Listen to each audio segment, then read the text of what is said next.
When I grow up, I want to work for a woke company, like super woke. When I grow up, I want to be hired based on what I look like, rather than my skills. I want to be judged by my political beliefs. I want to get promoted based on my chromosomes. When I grow up, I want to be offended by my coworkers and walk around the office on eggshells and have my words policed by HR. Words like grandfather, peanut gallery, long time no see, no can do. When I grow up, I want to be obsessed with emotional safety and do workplace sensitivity training all day long. When I grow up, I want to climb the corporate ladder just by following the crowd. I want to be a conformist. I want to weaponize my pronouns.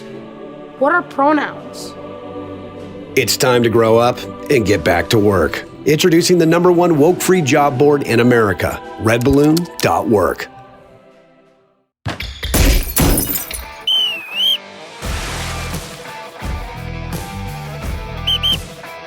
Good evening, America and Canada. Welcome to Water Break with Waterboy. It's good to be with you guys. Cross Politic this summer. For the most part, we're recording every week, but we have a couple weeks here and there where Cross Politic is kind of on hiatus because we're actually doing more production work than filming work. So Water Break's going to be popping up here and there, kind of filling in some gaps this summer for Cross Politic. So thank you for joining us, and glad to be back on Water Break. Glad to be with you, just me and you guys, me and Water Break crew, without Knox and Pastor Toby here. You know, they kind of released the chains off me and let me just be with you guys. It's a little weird, but I enjoy it. As you guys maybe know, maybe not, when Water Break first started, actually a lot of the interviews that I started doing was with Canadians. This is like late 2020, early 2021, and it was kind of right in the middle of all that COVID stuff. And actually, I think it was maybe January 2021. I interviewed Pastor Coates, Pastor Tim Stevens, and even before they were arrested, and then they got arrested, and so I felt like Water Break was kind of extending kind of a voice to Canadians that was much needed. And so in some sense, Water Break's kind of been very fond of what's been going on, or very fond with a lot of friends in Canada, a lot of pastors working in Canada and so forth. Well, just 2 weeks ago, I think it was on June 5th, the Canadian Broadcast Corporation, the state-funded media, I believe they received $1.3 billion from the taxpayers in Canada. Well, they kind of did a hit piece, whatever you want to call it, a news article, front page news article, in Canada, kind of on some of the Christian movements that are happening, that are trying to that are getting involved in more the political side of what's going on in Canada. That includes Pastor Jacob Reaume, Aaron Rock, Mike Thiessen, Joe Boot, and his work. And I actually have them all on the show with me today. But for America, kind of one of the things that we should be taking note of is Canada is about 10 years ahead of us. Maybe 10 years ahead of us into a train wreck, and we're probably 5 miles behind Canada in this whole national sociological climate that's been going on in Canada. It's happening also here in the U.S. And so it's really important, I think, for Americans to pay attention to what's going on in Canada. In the same way, you want to kind of compare, let's say, what happened in Colorado. Colorado 15 years ago, 20 years ago, was actually a pretty strong conservative state. They voted for 2 Democratic presidents in the last, I think, 50 or 60 years. And then about 10 or 15 years ago, Colorado turned straight liberal. They've got some of the most liberal policies in the nation now. Liberals control Colorado. I mean, this change happened in about within 20 years. This change happened. And the stronghold of liberals in Colorado is significant. And so I think we need to take warning of what's going on in Colorado, like Idaho. Idaho is very conservative, but Colorado almost changed on a dime, almost overnight, almost after 4-year election. And now Colorado's staunchly liberal and creating some of the most liberal policies in the nation. So Canada, but I think we can also take, in some sense, be encouraged by that Canada can be taken back over, can be made, Christian again. And so when a national hit piece like the Canadian Broadcast Corporation, what they just did, happens, I think one of the things we can kind of take comfort in is that, hey, they're nervous of us. They're taking note of us. They're thinking about our movement or the Christian movement, not our movement, the Christian movement, what's going on in Canada. And they're putting it on the front page of their newspaper. Now, this article, and there's some podcast along with it, it actually starts off, it eventually gets down to, it mentions some stuff, me and Pastor Wilson here in Moscow and some of the stuff that we're doing here in Moscow. But it actually starts off with Jacob Reaume, Pastor Jacob Reaume. And let me read just kind of the open sentence here. It starts off this way. It says, on a recent Sunday morning in Waterloo, Ontario, Pastor Jacob Reaume gripped a lectern and issued a warning to his congregation. I love that narrative, just fantastic. And here it's quoting Pastor Jacob Reaume. A Christless existence leads to the dark, hopeless abyss of death, he told around 200 people at Trinity Bible Chapel, an evangelical church on the outskirts of the city. First of all, Pastor Jacob Reaume has about 600 people attend 2 services, so he told that ultimately to over 1,000 people at his church, not 200. But this article is kind of combining a number of categories, and it's trying to talk about Christian fundamentalist movement in Canada, its desire to be involved in politics, and its relationship or its preaching against the LGBT movement. They call it the anti-LGBT movement. In fact, they even include a warning. If you listen to the podcast, they even include a warning that says this story contains anti-trans comments and deals with suicide. That's the warning that they include. Well, Pastor Jacob Reaume, I want to start with you in this conversation. Obviously, when 2020 happened, your church started to kind of wake up to the political challenges and the shutdown that was happening. Canada was kind of claiming some sort of absolute authority over the church, some sort of absolute authority over its citizens about, can they go to work? Can they can they go to church? How eventually it became down to you need to get vaccinated and so forth. And your church started to become a known church because of you guys started kind of resisting that kind of COVID tyranny. Now that this article comes out, why do you think this article's coming out all of a sudden from the Canadian Broadcast Corporation? Hard to say why obviously they perceive that we're a threat. Part of me wonders if it's trying to kind of deflect in another direction. Our prime minister has been embroiled in a very significant controversy. I think a controversy that like no other prime minister in our history has been embroiled in, and that is that there's been clear reports from our intelligence agency that he's in bed with communist China somehow. And he tried to get out of it by hiring a family friend to be his special rapporteur. His family friend actually just resigned from that position with pressure from the opposition party. So, CBC is a propaganda wing for the left in this country and certainly the Liberal government. And so it's kind of nice to paint the picture that us crazy lunatic fringe fundamentalists are the real enemy of the state when you have a prime minister and his cabinet and election interference coming from communist China. So that could be a reason. There's obviously other reasons. They're massively pro-homosexual, and it seems that that movement, that group of people, and the activity that they participate in is almost it's sacrosanct in the eyes of a lot of Canadians, and it's something that you cannot touch. It's to them it's perceived as holy, and to speak ill of that is to take their holy behavior in vain, I guess. And so this is I guess we've touched something that they perceive as holy. So there's a few things that are going on within this article, I think, as far as the MO or the reason behind it. All right, Pastor Aaron Rock, I found this article interesting where it kind of ended with a sad story of a transgender person committed suicide.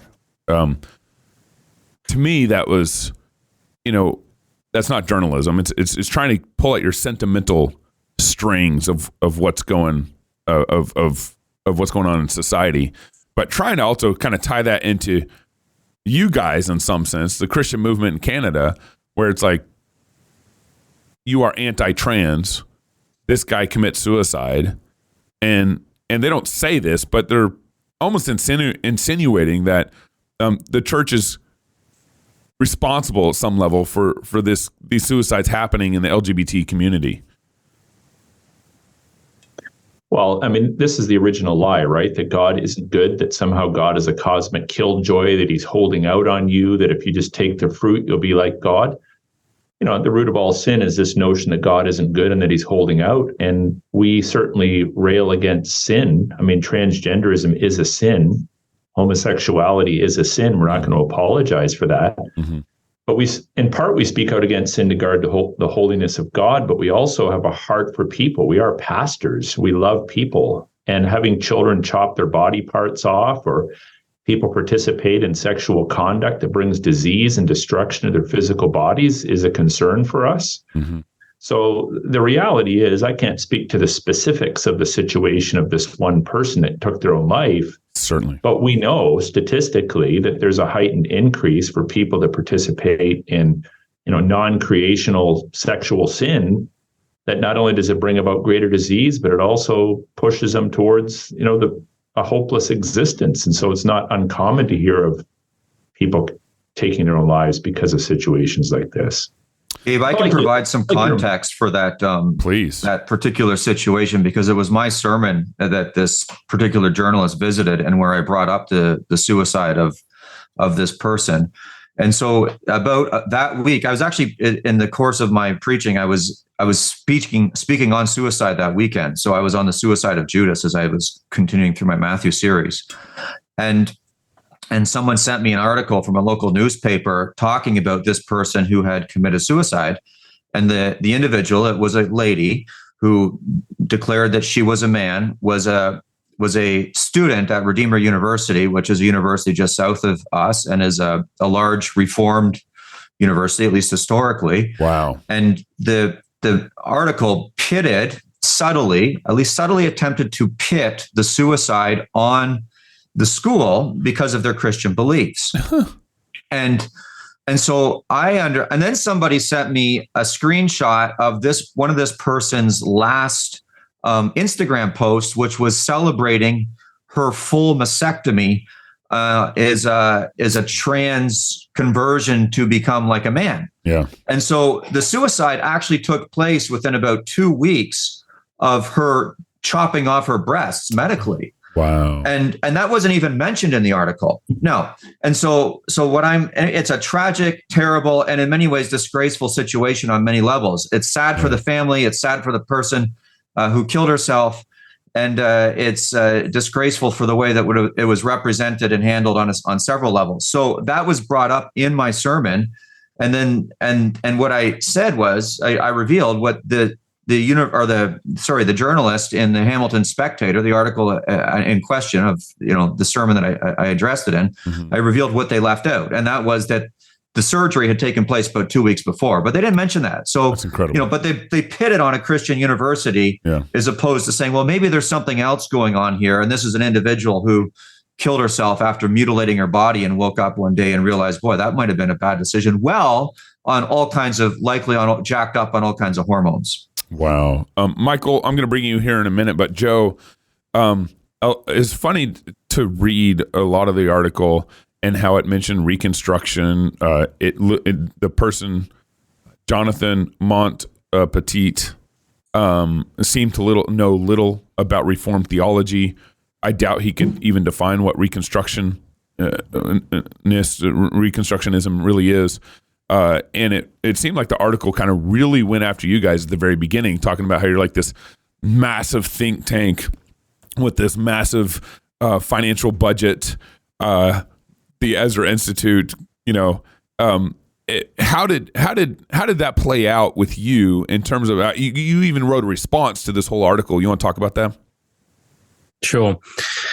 Yeah, so the article and the documentary, at the close of the documentary, he says that to learn more about the think tank at the heart of the Christian fundamentalist movement in Canada, go to my article, and you go to the article, and There's all kinds of stuff about us in there, and yeah, there is a desire to paint us as a sort of secretive, well-funded, sort of dangerous organization behind large iron gates, holding secretive events to overthrow the progressive agenda in Canada. And it is rather comical. That's why I dug up the figures of the funding actually for the CBC that the state is actually paying for.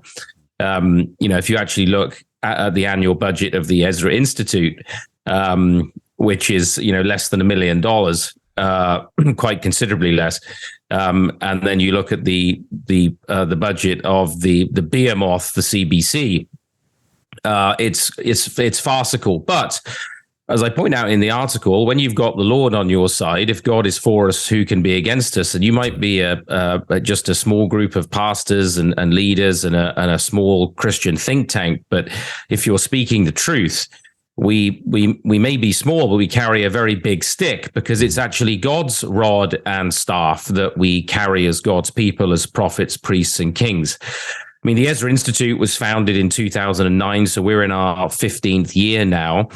And this has been our message for 15 years, that we need to recover a full-orbed biblical world and life view.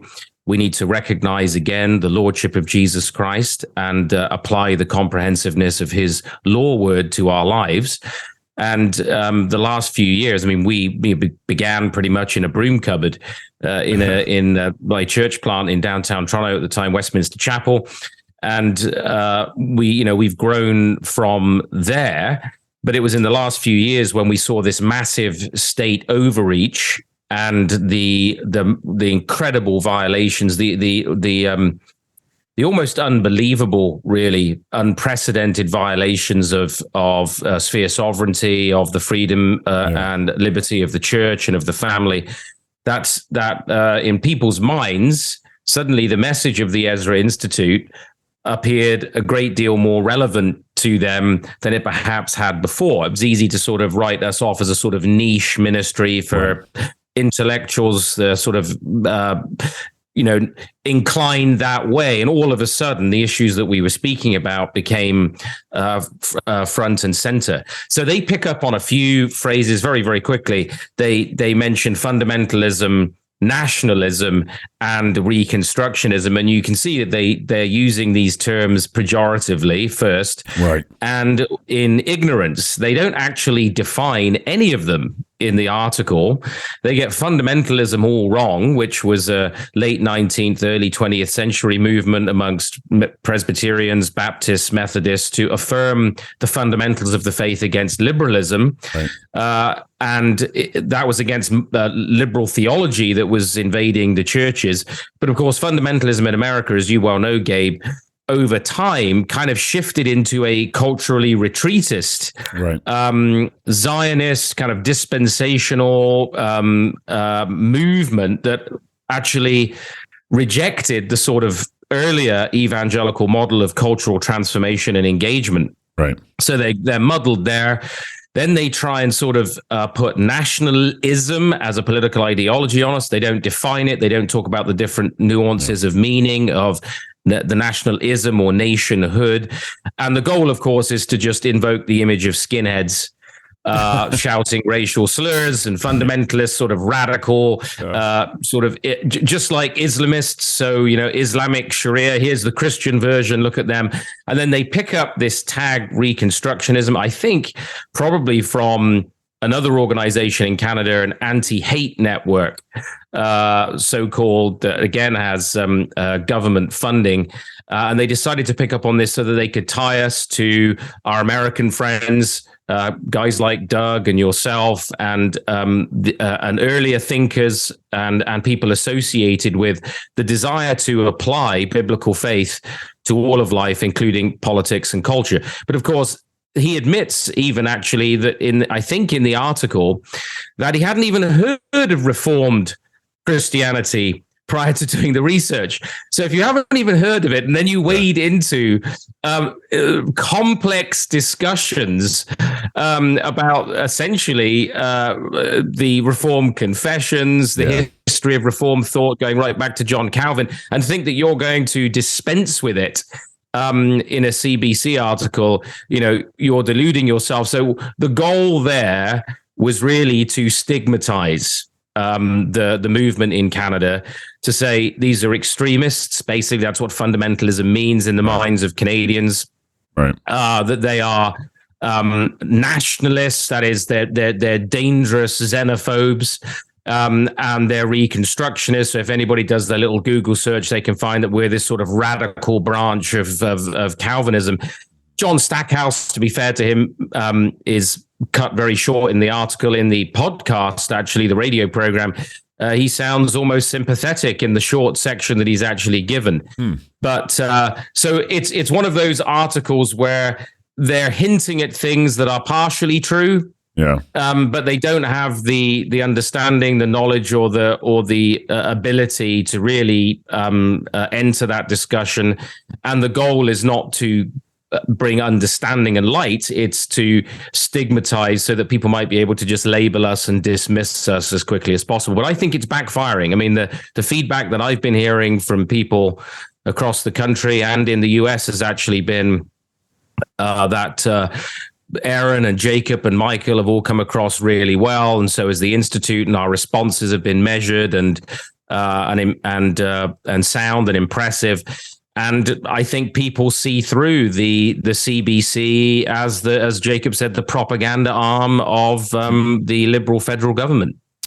Michael, you started Liberty Coalition, and I think it was 2021, just kind of as a need for Christians to get more involved in politics. The government had shut down churches. Christians had no voice in the political realm. And so Liberty Coalition kind of came around to kind of help change some of that process. What's going on in Canada where they're surprised that Christians want to run and get involved in politics? That's just so simple and so crazy. It's like, hey, don't we live in a democracy? What's going on there? I think the one of the main purposes of the article, we talked about this. We've talked about this within some of our responses, is to tell Christians where they ought to be. So the one of the main purposes of the article is to just subtly say, hey, if you're a Christian and you don't want to have anything to do with the public sphere, and you're willing to let us tell you to do whatever you want, we're really okay with you. We're going to call you mainstream evangelicals. But there are these other really bad people over here that we want you to, it's jamming, it's associating, we want you to associate them with pain. So don't be like them. Mm-hmm. And so I don't think anyone's really shocked that Christians are getting involved. I think they're shocked because maybe we're having some success and people are listening. I want to, on that whole point of shocked about success and that people are listening, I do want to point out the biggest insult in the entire article. And that was pointed out to me by our chief litigator, James Kitchen. The chief insult is that they didn't talk to our legal defense department. So one of the things that we started doing, when we were at the Ezra Institute and we were having discussions, one of the things was that we need to talk to lawyers. We need to understand constitutional law. And that was a blessing in getting involved politically so early on, is because you learn the law. You actually learn that the things that Joe was talking about earlier and these affronts to our civil rights were a reality. And so I remember, James was reading the article and James was like, they don't even mention me. I don't even get a shout out. That's half of our work is legally defending Christians. That's right. That's exactly right. In Canada. And so James's work is amazing. I would encourage everybody to go to libertycoalitioncanada.com. His work in defending, I think we have 7 cases going right now. It's really important. And I think that's why the article was written, was to give Christians a way to say, yeah, they're not really against us. They just want us to be quieter. And then that would actually hit us in the support area. It would hit us in the organizational area, because part of the joy of being with men like this on this podcast is, you know what it's like when you're on the front lines and you're a little bit hardened and the softies behind you are a little bit oversensitive. Mm-hmm. It's great to be able to organize. It's great to be able to shout out to 50 or 70 or to 200 churches and say, this is what you need to do. Go do this. And to have a number of them respond positively. That's a great strength. And that's what CBC doesn't want us to have. It's crazy to me, and you guys can hop in here. It's crazy to me that the Canadian government can arrest pastors, shut down churches, basically kind of persecution light on the church. And then the Canadian Broadcast Corporation responds with an article like this, gassed that, Christians want to be involved in politics now. It blows my mind.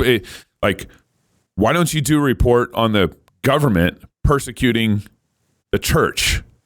But instead you do a report on the church now wanting to get involved in politics. It is the way that the left works in Canada. It is you push and you make headway the way that they did during COVID, the way that they have with Bill C-4. All of the pastors on this call know Bill C-4 was unanimously accepted in by our parliament and by our Senate. Mm-hmm. The left pushes, and right when you think they're going to take the pressure off, they push a little bit further. Mm-hmm. And I think that's just a strategy. And so I'm not surprised by this at all. You guys jump in. I think for the sake of listeners, people should be aware that Bill C-4, in case they don't know, Michael, was basically passed last year, Gabe, that essentially criminalizes pastoral ministry. It basically says, the preamble to the bill says, the view of male and female within the Christian tradition is a myth. Right. That's the preamble to the bill itself. And then it goes to criminalize any pastor, counselor, therapist, anyone who would take somebody at their request, a consenting adult who comes and asks you and says, I'm struggling with same-sex desire that I don't want, or I'm struggling with gender confusion I don't want. Will you help me? Will you talk to me? Will you pray with me? Will you counsel me? If a pastor does that and it becomes known and there's a case against them, they can face up to 5 years in prison now in Canada. Right. That's the stats. The Canadian Parliament has come perilously close to criminalizing the practice of Christianity. Aaron, jump in, because I know you want to say something here. Yeah, just a couple points. Obviously, the government has at its disposal financial penalties that they can mete out in order to silence their enemies, or charges. They charged many of us during the pandemic for simply asserting the lordship of Christ over the ministry and worship of the Christian church. And I think this article is actually tied to a movement or a desire among the federal government leadership to remove the charitable status, which I don't think theologically they even have the right to remove, but legally they can attempt to remove the charitable status of any church that doesn't stand for the progressive, woke, leftist, antichrist agenda. That's right. And so that's a component here. Trudeau threatened the pregnancy centers during the last election, and he was going to remove their charitable status. And many of them, Pregnancy Care Canada, for example, is a group that oversees many of the pregnancy centers. They no longer actively counsel against abortion in these Christian centers because they're concerned about the charitable status being removed. The other point I wanted to make is they're concerned about us getting involved in politics, but in actual fact, the reason why we appear to be more political than ever before is because the government is more religious than ever before. Yeah. They've stepped into our churches. They're seeking to control our counseling, as Joe alluded to. They're seeking to control our meeting habits. They're seeking to shame us when we speak out against something as basic to the Bible as creational sexuality. Yeah. So it might appear that we're getting more political, and perhaps in a sense we are, but that's only because the government's getting more religious and we're challenging their ultimate authority over all of life. Jacob, I mean, to Aaron's point, the government is targeting churches, going after them, creating laws to suppress what we here in America would call free speech for pastors, and yet the Canadian Broadcast corporation is concerned about you guys. There's a spiritual aspect to this, right? And this is like we're dealing with an antichrist state that has been, I guess, embodies the spirit of Satan at this point in time. And this is why I think they would single out churches. And people wonder, well, why aren't they singling out mosques? Well, because, I mean, mosques are not a threat to the kingdom of Antichrist. The church is, because we're proclaiming the gospel of Christ. And by the way, they're singling out not just churches, but they're singling out churches and organizations. Alex Klusterman was another one. He's a pastor on the other side of Toronto from us, who was mentioned in at least the podcast that they did. And they're singling out churches and institutions that are preaching a full orb gospel. So a gospel of repentance, and a gospel that demands that the kingdoms of this world bow to the kingdom of our Christ. And so I think there is a very real spiritual element to this that we need to be aware of. And we need to engage it like Christian soldiers and put on the full armor of God and wield the sword of the Lord. I want to end here. So the article, you can actually go on the Canadian CBC News .ca, and the article's inside the fundamentalist Christian movement that wants to remake Canadian politics. And it's funny. It just ties in all these guys. And then for whatever reason, they want to include, me and Pastor Wilson in this article. It'd be interesting to actually interview the guy who wrote the article, but I don't think he'd ever come on the show on just why he took some of these approaches and ties, Northern Idaho into Canadian fundamentalism. Actually, go ahead. Gabe, there's a really good reason for that. And it goes again it alludes to an area where Aaron was mentioning about the charitable status. There's another thing that Americans need to realize has happened in Canada. It's Bill C-11, and it is a censorship bill. So you can go on Twitter this morning, and you can see on Twitter that there's a number of news organizations in Canada reporting that people are calling for Fox News to no longer be allowed to broadcast in Canada. Wow.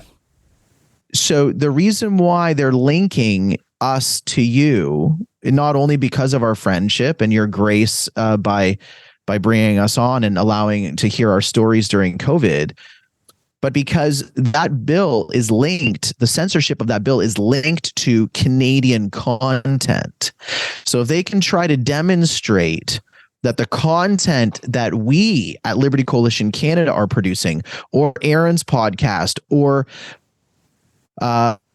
Jacob's church's ministry, or the Ezra Institute is too American, then they can utilize the law that has already been passed in Canada to censor that voice. Yeah. So I think I look, other than the fact that you guys they used really good pictures of all of us. Jacob, your picture's great. Gabe's, your picture's great. My picture's great. I'm very glad about the pictures. Other than just getting all the good looking guys in pictures to correlate it, the real strategy here is to try to blame the thinking of the Ezra Institute on an American source, the thinking of the Liberty Coalition Canada and Aaron's Church and Jacob's Church on an American source. Yeah. That's what I think. Yeah, that's certainly a part of it.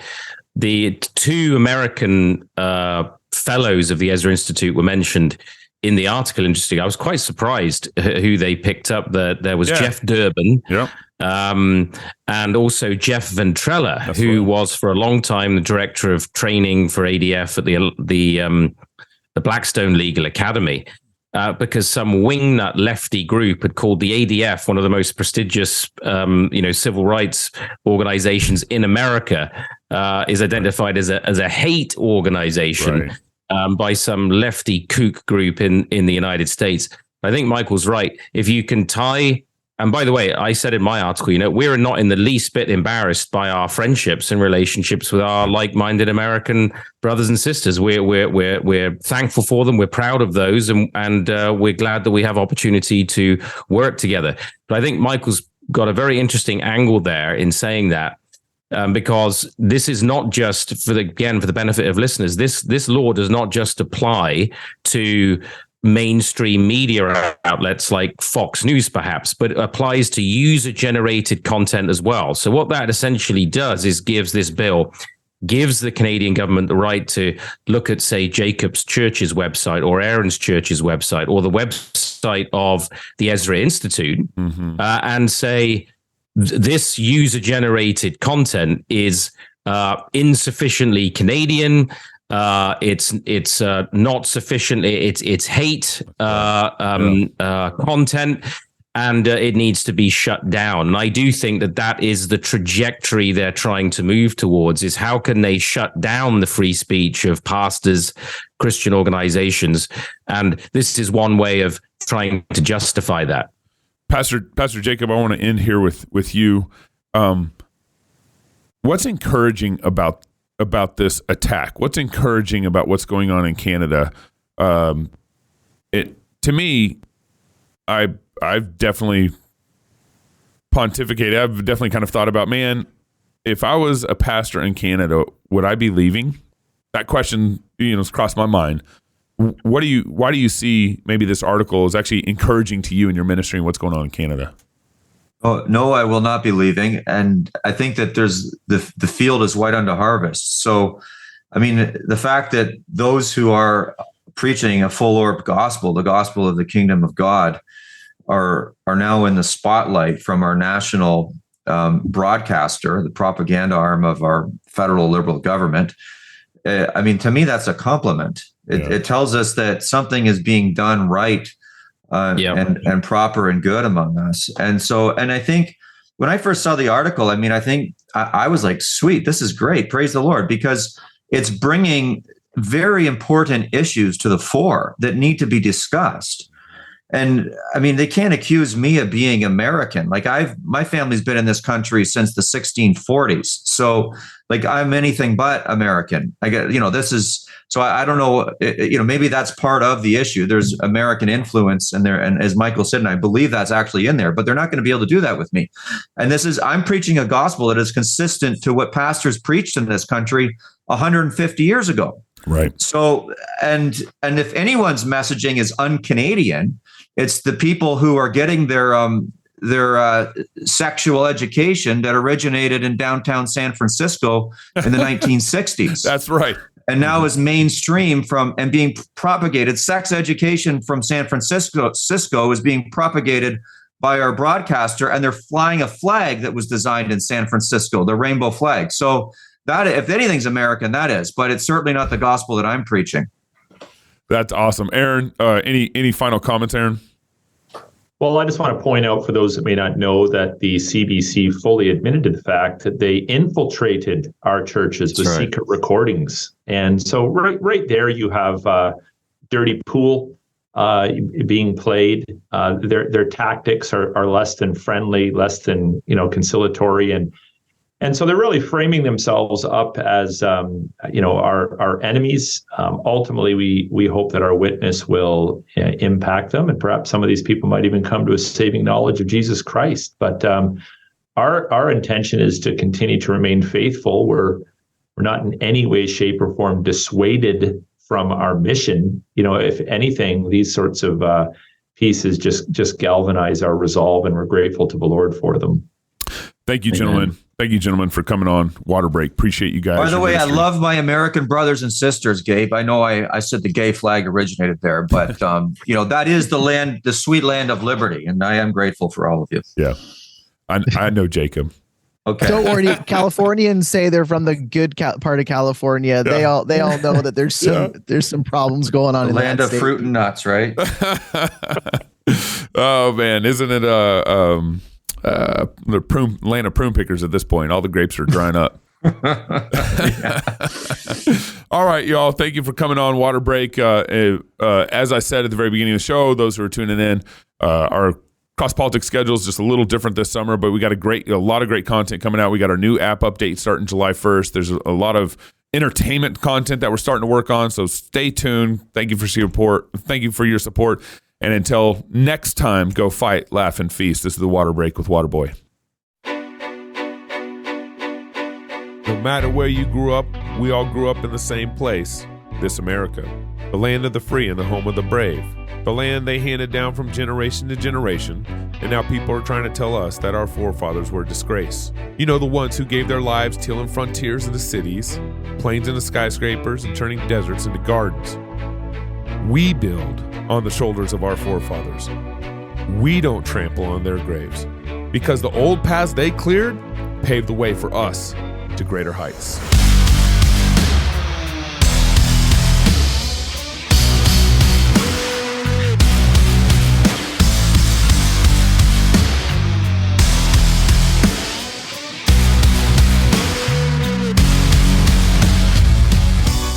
Small government, bold business, faithful families, as we build innovative companies, launch educational movements, build healthy churches, pubs, and businesses, and work with the same determinations our forefathers had to make our country more of what we know as this America. Join me as I go on a mission to find those 21st century pioneers who still believe in this America. The Word of God is living and active, sharper than any two-edged sword, piercing to the division of soul and of spirit, of joints and marrow. Through the Spirit, God's Word changes lives. It cuts us to the heart and reshapes us. As you strive to read and study Scripture, having a good set of tools can help. From setting reminders for a great reading plan, to word studies and commentaries that shed light on difficult passages, to listening on the go, the Olive Tree Bible app can help you dig into the Word wherever you are. Olive Tree Bible app. Read, study, listen, anywhere.